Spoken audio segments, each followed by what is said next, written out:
பழனியிலிருந்து கொடைக்கானலுக்கு ஒரு பேருந்து கிளம்புது. ஒரு 80 வருடங்கள் முன்னால் கற்பனை பண்ணி பாருங்களேன். கொடைக்கானல் மலையிலே ஒரு வாகனம் ஏற வேண்டும் என்று சொன்னால் மெதுவாகத்தான் ஏற முடியும். ஏன்னா அது ஒரு ஹேர்பின் பெண்டுன்னெல்லாம் சொல்லுவாங்க.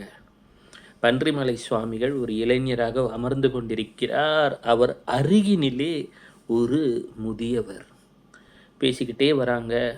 பண்ணைக்காடுன்ற இடத்துக்கு வரும்போது அந்த முதியவருக்கு ஒரு நினைவு. அச்சச்சோ, எங்கள் ஊரில் பவழம்னு ஒரு பையன் இருக்கான், அவன்கிட்ட ஏற்கனவே நான் வரப்போகிறேன், கம்பளியை எடுத்து வை, எனக்கு தேவையான குளிருக்கான ஆடைகளை எடுத்து வைன்னு ஒரு கடிதம் போட்டிருக்கலாமே, மறந்துட்டேனேன்னு யோசிக்கிறார். ஐயா கவலைப்படாதீங்க, ஒரு துண்டு சீட்டை எழுதி பவழம் என்று எழுதி முருகா என்று சொல்லி அப்படியே தூக்கி விட்டு எரிஞ்சிடுறாரு சின்ன துண்டு சீட்டை. இவர் சொல்கிறார், இவருக்கு புரியல. இப்போ அருகில் உட்கார்ந்துருக்கிறது முருகப்பெருமான் தான். அந்த பெரியவருக்கு புரியல. ஆச்சரியத்தோடு பார்க்கிறார். அங்கே பேருந்திலிருந்து இறங்குகிறார்கள். பவழம் என்ற அந்த இளைஞர் அந்த முதியவரை தேடி வருகிறார்.